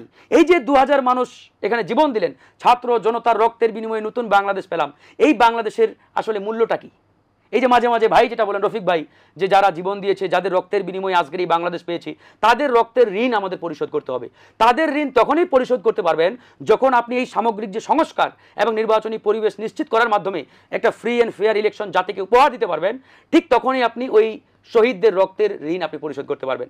আদারওয়াইজ আপনি কিন্তু পারবেন না। আমরা সভা সেমিনারে যতই লেকচার দিই, যতই বড় বড় কথা বলি, এই লেকচার বক্তব্য ওই আপনার ধরেন যে নানান বক্তব্যের মাধ্যমে ওই শহীদদের রক্তের ঋণ কিন্তু পরিশোধ হবে না। আপনি শহীদদের যে আকাঙ্ক্ষা, সেই আকাঙ্ক্ষা যদি বাস্তবায়ন করতে পারেন তবেই সম্ভব। আমি মাঝে মাঝে আফসোস করে বলি, 1971 সালে এত মানুষ জীবন দিলেন দেশের জন্য, বাস্তবিক করতে 71 পরবর্তী সময়ে আমরা কি শহীদদের আকাঙ্ক্ষিত বাংলাদেশ বিনির্মাণ করতে পেরেছিলাম? পারি নাই। বিকজ 71 পরবর্তী সময়ে যারা রাষ্ট্রীয় ক্ষমতায় বসলেন, ওরা বেমালুম শহীদদের সেই আকাঙ্ক্ষা ভুলে গেলেন এবং বাংলাদেশের জনগণের সাথে বিট্রে করলেন, প্রতারণা করলেন। এরপরেই কিন্তু 1990 সালে এসে আরেকটা স্বৈরাচার বিরোধী আন্দোলন করতে হয়েছে এবং এই আন্দোলনে অসংখ্য মানুষ জীবন দিয়েছেন। তারা তো এই সময়ের মানে যোদ্ধা বলা যায়। রফিক ভাইরা তো ওই 90-এর স্বৈরাচার বিরোধী আন্দোলন অন্যতম যোদ্ধা, তারা তো ভালো জানেন। ওই সময়ে তো জনগণের আকাঙ্ক্ষা ছিল যে যে তিনটা মানে জোট ছিল, সেই ত্রিদলীয় মানে জোটের যে একটা কমন রূপরেখা, সেই রূপরেখা বাস্তবায়ন হয় নাই। ওই রূপরেখা যদি বাস্তবায়ন তারা করতে পারতেন, তাহলে এই 24 সালের গণঅভ্যুত্থান হওয়ার কথা ছিল না। তারাও জনগণের সাথে বেইমানি করেছেন। ওই যে একটা কথা আছে, যে যায় লঙ্কায় সে হয় রাবণ। বাংলাদেশের এই 54 বছরের ইতিহাস বলে যারা একবার চেয়ার পায়, যারা একবার ক্ষমতা পায়, তারা নিজেদেরকে আমেরিকার প্রেসিডেন্ট মনে করে, বেমালুম ভুলে যায় জনগণের কথা। তো সেই জায়গা থেকে আজকে 24 সালে এসে আরেকটা লড়াই করতে হলো, আরেকটা এখানে গণঅভ্যুত্থান হলো। 2000-এর মতো ছাত্র জনতা জীবন দিলেন, আমরা জেলে গেলাম, রিমান্ডে গেলাম। আমি ফারুক হাসান একটানা 15 দিন রিমান্ডে ছিলাম। চিন্তা করেন, এই যে আমার কপালে দেখেন এখনো সন্ত্রাসীদের অস্ত্রের আঘাতের চিহ্ন কিন্তু 3 ইঞ্চি এখানে আছে, পুরো শরীরে আছে। তো এখন আমার যেটি বক্তব্য, এই যে আমরা এতগুলো মানুষের রক্তের বিনিময়ে আজকের এই বাংলাদেশ, এই যে গণঅভ্যুত্থান, এই 24-এর গণঅভ্যুত্থান পরবর্তী বাংলাদেশে আমরা যদি জনগণের আকাঙ্ক্ষিত বাংলাদেশ ওই আগামীর প্রজন্মকে উপহার দিতে না পারি, তাহলে আগামী 2-1 বছরের মধ্যে আপনাদের সন্তানদের আবারও রাজপথে নামতে হবে, আবারও রক্ত ঝরাতে হবে, আবারও মরতে হবে। আমার মাঝে মাঝে আফসোস হয়, এই যে বিএনপির ভাইরা লক্ষ লক্ষ মামলায় জর্জরিত ছিল, বিএনপির হাজার হাজার নেতাকর্মী ধান ক্ষেত, পাট ক্ষেত, গম খেতে দিনের পর দিন, মাসের পর মাস ঘুমিয়েছে। এগুলো ভাবতে হবে। আজকে আমি একটা ছবি দেখলাম, খুব কষ্ট লাগছে। ছবিটা কার? সাবেক আইসিটি মন্ত্রী জুনায়েদ আহমেদ পলকের। ওই প্রিজন ভ্যানে কাঁদতেছেন, অনেকেই আবার প্রাণ করে বলছেন পলক ভাই কাঁদিয়েন না, কাঁদিয়েন না, এরকম। এই যে তার যে কান্নাটা, ওই কান্নার ছবি দেখে আমাদের শিক্ষা নিতে হবে যে পলক আজকে কোথায়, সে ওখানে কেন গেল? তার বিগত 15 বছরের যে অ্যাক্টিভিটিস, কর্মকাণ্ড, সেই কর্মকাণ্ড তো তাকে নিয়ে গেছে। এখন আমি ফারুক হাসান বা হোয়াট এভার XYZ যারাই আগামীতে ক্ষমতায় আসুক, এমপি হোক, মন্ত্রী হোক, তারা যদি বেমালুম জনগণের কথা ভুলে যায়, তাহলে তাদের পরিণতি কিন্তু ওইরকম হবে। আপনি কিছুক্ষণ আগে বললেন না বিএনপি আগামী 15-20 বছর ক্ষমতায় থাকবে ইত্যাদি ইত্যাদি, এরকম একটা মানে 15-20 বছর বলেনি, বলছে আরো 2-1 টার্ম যদি যাই হোক, থাকে, বিএনপি 2 টার্ম করে 4 টার্ম থাকুক, 5 টাইমস থাকুক, নো প্রবলেম। কিন্তু তারা যদি জনগণের জন্য কাজ করে, জনগণের পক্ষে থাকে, হোয়াট এভার, নো প্রবলেম। কিন্তু ওই যে কিন্তু, এই জন্যই আমরা বলেছি শেখ হাসিনা এবং বিগত 15-16 বছরে এটা বিএনপি, জামাত বা গণ অধিকার হোয়াট এভার, প্রত্যেকটা দলের অধিকাংশ আমি বলবো নেতাকর্মী, জনগণের এরকম একটা ধারণা প্রতিষ্ঠিত হয়েছিল যে আমৃত্যু শেখ হাসিনা ক্ষমতায় থাকবেন, তাকে বোধহয় আর মৃত্যুর আগ পর্যন্ত সরাতে পারবো না, ইত্যাদি ইত্যাদি। এটা কিন্তু তৈরি হয়ে গেছিল। তো সেই জায়গা থেকে হাসিনার পতন হয়েছে না? এবং ইভেন আওয়ামী লীগের 99% নেতাকর্মী কোসমিন কালেও চিন্তাও করে নাই হাসিনা পালিয়ে যাবে। ওরা মনে করেছে হাসিনা থাকবে। তো এই যে হাসিনারও পতন হয়েছে, শুধু পতন না, পালিয়ে গেছে। তো সুতরাং আগামীতে কি হবে না হবে এটা আপনি এই টেবিলে বসে নির্ধারণ করতে পারেন, চিন্তা করতে পারেন। তবে এটা মাথায় রাখতে হবে, সুষ্ঠু রাজনীতির ধারা থাকে। তবে আপনাকে বলি, আমি বলি যদি সুষ্ঠু রাজনীতি, আমার কথাটি ক্লারিফিকেশন দরকার। আমি যেটি বলেছি বাংলাদেশ জাতীয়তাবাদী দল বিএনপির ব্যাপারে, তাদের যা তৃণমূলের মানে সাংগঠনিক শক্তি, তাদের যা জনসমর্থন, সেই সব কিছু মিলিয়ে যদি রাজনীতিটা সুস্থ ধারায় থাকে, যদি কোনো মানে পেছনের দরজা দিয়ে বা কোনো ষড়যন্ত্রের ব্যাপার না থাকে, তাদের কার্যক্রমও যদি সঠিক থাকে, if they are in the right track এবং সবকিছু যদি ঠিক মতো চলে, সেই জায়গায় এটি নিঃসন্দেহে বলা যায় বাংলাদেশের রাজনীতির যে ধারা, তাতে আগামী 2 টার্ম বা 3 টার্ম তাদের রাষ্ট্র ক্ষমতায় বা সরকার গঠনের সমূহ সম্ভাবনা থাকে। দিনে দিনে অবশ্যই অন্যান্য রাজনৈতিক দলগুলো শক্তিশালী হবে, তারা তাদের ব্যাপারে সমালোচনা করবে, সেগুলো তো থাকবেই, কিন্তু একটি স্বাভাবিক যে প্রক্রিয়া, সেই বিষয়টি আমি বলেছি। আপনার যে ধরেন যে অ্যানালাইসিস বা আপনি যে ভবিষ্যৎবাণী, এটাকে আমি বলবো আপনার অ্যাঙ্গেল থেকে, আপনার দিক থেকে হয়তো ভবিষ্যৎবাণী সঠিক হতে পারে, ভুল হতে পারে, হোয়াট এভার, আমি ওদিকে যাচ্ছি না। ধরেন বাংলাদেশে যে প্রজন্মটা এই জুলাই গণঅভ্যুত্থান ঘটিয়েছে, এই প্রজন্মের ভিতরে এই জুলাইয়ের যে স্পিরিট, এটা আগামী 30 ইয়ার্স থাকবে। এবং আপনি যেন তেনভাবে বোকা বানিয়ে এই না, আমি তো সেই কথা বলছি, if there is a right আমি track, আপনার কথায় তারা যদি right track এ সূত্র ধরেই সবকিছু বলছি, থাকে, রাইট ট্র্যাকে তারা থাকুক আমরা থাকুক যারাই থাকবে জনগণ তাদেরই গ্রহণ করবে। Right, সেই কথাই বলছি। এটা ভিন্ন মত নেই। আমি সেটাই তবে বলছি। আমি যেটা বলতে চাচ্ছি, আগামীতে যারাই ক্ষমতায় আসুক, যারাই দেশ পরিচালনা করুক, তাদেরকে জনগণ তথা এই যে তারুণ্যের স্পিরিট, এই স্পিরিটকে ধারণ করেই আগামীতে ক্ষমতায় আসতে হবে। নিঃসন্দেহে, নিঃসন্দেহে। যেমন জনাব তারেক রহমানের আমি একটা প্রশংসা করি। জনাব তারেক রহমান তার বয়স যতই হোক, তিনি কিন্তু তারুণ্যের স্পিরিটটাকে ভালোভাবে অনুধাবন করেন এবং তার প্রত্যেকটা সিদ্ধান্তের মধ্যে আমি দেখেছি তারুণ্যের স্পিরিটকে ফোকাস করে।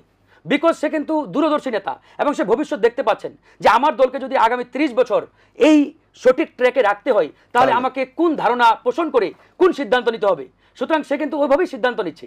আমি এই জন্যই বলছি যে তারুণ্যের স্পিরিটকে ব্যতি রেখে কেউ যদি আগামীতে রাজনীতি করার চেষ্টা করে সে পারবে না ভাই, পারবে না। একবার স্পষ্ট এটা। একেবারে স্পষ্ট। অ্যাডভোকেট রফিক সিকদার, দেখুন, একটা দেশের রাজনীতিকে এবং দেশের ডেমোক্রেসিকে যদি আপনি সাস্টেনেবল করতে চান তাহলে আপনাকে ওই দেশের সময় উপযোগী পদক্ষেপ নিতে হবে। তারেক রহমান একজন জাতীয়তাবাদী নেতা না তারেক রহমান প্রসঙ্গে বলবেন, কিন্তু নির্বাচনের পরিবেশ প্রসঙ্গে যেটি বলেছেন সেই প্রসঙ্গে যদি এবং একটু বলেন। শেষ করি, এবং তিনি স্বাধীনতার ঘোষক শহীদ রাষ্ট্রপতি জিয়াউর রহমানের সূর্য সন্তান, সাবেক 3 বারের প্রধানমন্ত্রী বেগম খালেদা জিয়ার সূর্য সন্তান। এই জায়গায় কিন্তু তিনি বসে থাকেন নাই। তিনি দিন রাত 24 ঘন্টা গত 15 বছর বিশেষ করে ফেসিবাদ বিরোধী আন্দোলনে আমি জানি না কখন তিনি ঘুমাতেন আর কখন খাইতেন, নিরলসভাবে তিনি কাজ করেছেন। এবং ওনার যে যুগান্তকারী যে রাজনৈতিক কর্মসূচিগুলো ছিল, আমরা যদি একটু আওয়ামী লীগে চলে যাই, আমার ভাই ফারুক তো বিএনপিকে একটু ইয়ে করেছে যে বিএনপি জনগণের সাথে বেমেনি করেছে ক্ষমতা থাকতে, না না না ভাই, কিন্তু আমি যদি বলি যে বরং আওয়ামী লীগের নেত্রী শেখ হাসিনা জনগণের সাথে বেমেনি করেছে, কথা দিয়ে কথা রাখেন নাই। উনি এভারেজ বলেছেন যে এবং আপনি দেখেন যদি যে লঙ্কায় সেই হোসেন মোহাম্মদ এরশাদ যখন ক্ষমতায় ছিল, শেখ হাসিনা কিন্তু সেদিন বলেছিল আই এম নট আনহ্যাপি, অথচ শেখ হাসিনা কিন্তু মিলিটারি শাসনের বিরুদ্ধে কথা বলে। হোসেন মোহাম্মদ এরশাদের আগমনকে সে স্বাগত জানিয়েছে। একই সাথে যদি বলেন যে 86 সালে এই শেখ হাসিনা কিন্তু জামাতকে নিয়ে কিন্তু নির্বাচনে গেছে হোসেন মোহাম্মদ এরশাদের সাথে, বুঝতে পেরেছেন? এবং লালদিঘির ময়দানে বলেছিল যে হোসেন মোহাম্মদ এরশাদের অধীনে যে নির্বাচনে যাবে জাতীয় বেঈমান, নিজে স্বঘোষিত বেঈমান কিন্তু শেখ হাসিনা হয়েছে। 91 কিন্তু জনগণ কিন্তু এটার ফলাফল পুরস্কার দিয়ে দিয়েছে বেগম খালেদা জিয়াকে এবং শেখ হাসিনাকে শিক্ষা দিয়ে দিয়েছে। সুষ্ঠুবাদ নির্বাচনে 91 28 ফেব্রুয়ারি যে নির্বাচনটি হলো, সেই নির্বাচনে জনগণ 5টি আসনে বেগম খালেদা জিয়া দাঁড়িয়েছিলেন, 5টাতে কিন্তু তিনি জিতেছেন। হাসিনা 3টিতে দাঁড়িয়ে 2টাতে হেরে গেছিলেন। আপনার মনে থাকার কথা, দিস ইজ হিস্ট্রি। এবং বেগম খালেদা জিয়া সেদিন প্রমাণ করেছিলেন যে survival of the fittest and struggle for the existence, সংগ্রামের মধ্যে দিয়ে নেতৃত্ব প্রতিষ্ঠিত এবং যারা যোগ্য তারা টিকে থাকে, তিনি টিকে ছিলেন। আবার আপনি যদি প্রকারান্তরে দেখেন যে তারা তত্ত্বাবধায়ক সরকারের দাবি দিয়ে, যদিও বেগম খালেদা জিয়া পার্লামেন্টারি ডেমোক্রেসি তৈরি করেছিলেন, 96 সালে 15 ফেব্রুয়ারি যে নির্বাচনটা হলো, এই নির্বাচনকে কিন্তু করার জন্য, প্রশ্নবিদ্ধ করার জন্য হাসিনার সাথে জামাত ইসলাম কিন্তু সেদিন রাস্তায় নেমেছিল তত্ত্বাবধায়ক সরকারের দাবিতে। Begum Khaleda Zia due to respect of democracy তিনি কিন্তু পার্লামেন্টকে কিন্তু সেটা মেনে নিয়েছেন। এখন যদি বলে চাপে মেনেছে, হ্যাঁ চাপ থাকলে এটাই তো গণতন্ত্র, গণতন্ত্রের বিরোধী দল চাপ দিবে, সরকার মানবে, গুলি তো করবে না। শেখ হাসিনা তো গুলি করতে বলেছে। এখন আপনি যদি বেগম খালেদা জিয়ার শাসনকালের সাথে আওয়ামী লীগের শাসনকাল আপনি যদি তুলনা করেন তাহলে আপনি বুঝতে পারবেন যে বেগম খালেদা জিয়ার শাসনটা ছিল সুশাসনের, একটা সুন্দর একটা শান্তিপূর্ণ একটা পরিবেশ ছিল। কখনো কখনো বিচ্ছিন্ন ঘটনা এই দেশের মধ্যে যে হবে না আমি সেটা বলবো না, কিন্তু মানুষ তো কম্প্যারিশন করে। সেখানে বেগম খালেদা জিয়ার শাসনকালটা অনেক শান্তিময় ছিল, নিরাপদ ছিল, বাসযোগ্য ছিল। তো আমরা সেই জায়গায় আছি এবং সেখান থেকে আগামী দিনে আরও যেন আমরা মানুষকে সেবা দিতে পারি যদি জনগণ থেকে ভোট দেয়, সে প্রত্যয়শীল আমরা কিন্তু প্রত্যয় ঘোষণা করেছি বারবার এবং আমরা প্রতিশ্রুতিশীল। আমাদের দল কি কখনো আপনি দেখেছেন যে 96 সালে 15 ফেব্রুয়ারি পরে 12 জুন যে আওয়ামী লীগ ক্ষমতা আসলো, আমরা যে 118টা সিট নিয়ে যে বিরোধী দলে আসছি, ঠিক আপনার মনে আছে? প্রকারান্তরে যদি বলেন যে আমরা কখনো কখনো সরকারে না থাকলেও আমাদের দল কি পালিয়ে গেছে, আমরা কি হারিয়ে গেছি, আমাদেরকে নিয়ে কখনো কখনো পরিহাস করেছে আওয়ামী লীগের নেতারা এসি রুমে বসে, অবেদের কাদারেরা, যে বিএনপি প্রথম মিছিল করে, পদযাত্রা করে, কালো পতাকা মিছিল করে, কিন্তু গণতান্ত্রিক। ইউরোপের অনেক কান্ট্রিতে পচা ডিম দিয়েও কিন্তু ফেসিস্টদেরকে নিক্ষেপ করার ইতিহাস আছে, আমরা করি নাই। কিংবা দিগম্বর করেছে আওয়ামী লীগ, আমরা কিন্তু সেদিকে যাই নাই। আমরা যে গণতান্ত্রিক কর্মসূচিগুলো দিয়েছি এগুলো কিন্তু মোকাবেলা করতে আওয়ামী লীগের নেতারা হিমশিম খেয়েছে, বুঝতে পেরেছেন? সেটার ধারাবাহিক ফসল হচ্ছে একেবারে 24 সালে যেটা সকল গণতান্ত্রিক এবং সকল অপকর্মের সাথে ছাত্র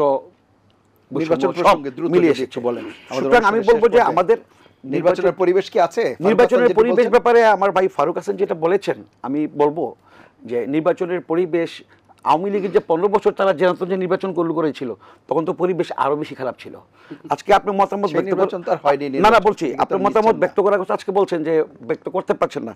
30 আর্টিকেলের সংবিধানের আর্টিকেল 36, 37, 30, 39 যে আপনার এক্সারসাইজগুলো করার জন্য মত স্বাধীনতা, কথা বলার, বক্তব্য দেওয়ার দিচ্ছে তো এখন মানুষ। আওয়ামী লীগ তো পালিয়ে গেছে, তাদের কথা তো বলে লাভ নাই। বাকি যে দলগুলো আছে ক্রিয়াশীল রাজনীতি তারা করছে তো। বিচ্ছিন্ন টুকটাক ঘটনা দলের ভিতরে দলে থাকতে পারে, দলের সাথে থাকতে পারে, সেগুলো তো হচ্ছে। পরিস্থিতি সঠিক আছে। তারপরে যদি আপনি বলেন নির্বাচন কমিশন প্রতিশ্রুতিশীল, বদ্ধপরিকর। আপনার সংবিধানের আর্টিকেলের 118 থেকে 126 পর্যন্ত নির্বাচন কমিশনকে সব ঠিক আছে, কিভাবে সব ঠিক আছে, কিন্তু আইন শৃঙ্খলা বাহিনী যারা কাজ করবে তাদের বলতেছি প্রধান উপদেষ্টা স্পষ্ট বলেছেন দেশে এবং বিদেশে যে অতীতের যে কোনো মুহূর্তে চেয়ে আগামী নির্বাচন হবে সবচেয়ে সুষ্ঠু অবাধ। আমরা বিশ্বাস করি হবে। ওনার কোনো ইন্টেনশন নাই ক্ষমতা আসার, নির্বাচন সুষ্ঠু হবে আমরা বিশ্বাস করি। কিভাবে এখন যদি আপনি বলেন আইন শৃঙ্খলা, না বিশ্বাস করি। আচ্ছা, বিশ্বাস তো করতে হবে, বিশ্বাস করে তো আমরা নির্বাচন দিকে যেতে হবে। আমরা এটা বিশ্বাস করতে চাই। আমি একজন দলের কর্মী হিসেবে বিশ্বাস করি নির্বাচন হবে। তারপর আপনি আইন শৃঙ্খলা পরিস্থিতি যেটা বলছেন এটা তো নির্বাচনের দিকে এগিয়ে যাচ্ছে, নির্বাচন কমিশনের কাছে চলে যাবে না? তফসিল ঘোষণা করার পরে ওনারা ঠিক করে ফেলবে, আমি বিশ্বাস করি অনেক সুন্দর হবে। আরো নির্বাচন কমিশনের কাছে যখন যাবে আরো সুন্দর, মানে এই পুলিশ প্রশাসন এই আমি বিশ্বাস করি আরো সুন্দর করবে। এখন যেটুকু করা সুন্দর করুক, আরো নিরাপদ করুক। আইন শৃঙ্খলা জেলে সাজাচ্ছে না কেন? তারা কে না করেছে কে? আইন উপদেষ্টা ইয়াকে না করেছে কে? আপনার স্বরাষ্ট্র উপদেষ্টাকে কে না করেছে? প্রধান উপদেষ্টাকে কে ব্যাহত করে? আমরা তো বিঘ্ন ঘটাচ্ছি না। আমরা কি কখনো কি আন্দোলন করেছি সচিবালয়ের সামনে গিয়ে? আমরা কি কখনো বিশৃঙ্খলা করেছি? আমরা তো শান্তিপূর্ণ প্রোগ্রাম করছি, আমরা সরকারকে সহযোগিতা করছি। কারা করছে না সেটা কিন্তু আমরা জানি। যারা পালিয়ে গেছে ভারতে, সেখান থেকে তারা নানানভাবে চেষ্টা করবে যে নির্বাচনটা যেন না হয়। তাহলে নির্বাচনটা যদি না হয় তাহলে ক্ষতিটা কার হবে? বাংলাদেশের হবে। ক্ষতিটা কার হবে? আজকে আমরা যে দীর্ঘদিন সংগ্রাম করেছি, রক্ত দিয়েছি, যারা চলে গেছে শহীদ হয়ে, তাদের রক্তের ঋণ আমরা কেমন করবো? লাভ হবে যারা ফেসিবাদ ছিল, যারা পালিয়ে গেছে। নির্বাচন না হলে তাদের লাভ হবে। কিভাবে? আর তাদের দোষ যারা নির্বাচন হতে পারলো না, নির্বাচন করতে পারলো না, নির্বাচিত সরকার আসলো না। সেটা তো রাজনৈতিক দল দেশে যারা ক্রিয়াশীল, এরকম ক্রিয়াশীল রাজনৈতিক দলগুলো আছে, সেই জন্য অনেকে তারাও নির্বাচন চায় না। সেখানে প্রধান উপদেষ্টাকে বলেছে কিন্তু যে রাজনৈতিক দলগুলো যারা তাদের ঐক্য হতে হবে। আমাদেরও বক্তব্য, আমরা বড় রাজনৈতিক দল হিসেবে আমাদের দায় আছে, আমরাও চাই যে সবার সাথে আমরা সবাই থাকবে। টুকটাক বিচ্ছিন্ন ঘটনা ব্যক্তির সাথে ব্যক্তির হতে পারে, যে সেটা ফারুক বলেছে যে পর্তুগালতে কোথায় হয়েছে, এটা হতে পারে, কিন্তু এটা তো শেষ নয়। এটা পরে তো আমাদের পার্টি আছে, দল আছে। সুতরাং আগামী দিনে আমরা মনে করি যে সুষ্ঠুবাদ নির্বাচন খুব জরুরি, এবং নির্বাচন কমিশন এবং সরকার এখন নির্বাচন কমিশনকে দায়িত্ব দিয়ে দেওয়া উচিত যে দ্রুত আপনার তফসিল ঘোষণা করে নির্বাচনের দিকে যাও। তফসিল ঘোষণা করলে নির্বাচন কমিশনের কাছে যখন ক্ষমতাটাই চলে যাবে, তারা দেখবেন যে আপনার ডিসি, এসপি, টিওনো, ওসি, আইন শৃঙ্খলা বাহিনী সব কিছু সুন্দরভাবে তারা আরো সক্ষম হবে। অসংখ্য ধন্যবাদ আপনাদের দুজনকে অনুষ্ঠানে অংশ নেওয়ার জন্য। প্রিয় দর্শক, এই ছিল আজকের এটিএন সংলাপ। পরবর্তী অনুষ্ঠান দেখার আমন্ত্রণ জানিয়ে বিদায় নিচ্ছি। সবাই ভালো থাকবেন, সুস্থ থাকবেন, আশা করি এটিএন বাংলার সঙ্গেই থাকবেন। আল্লাহ হাফেজ।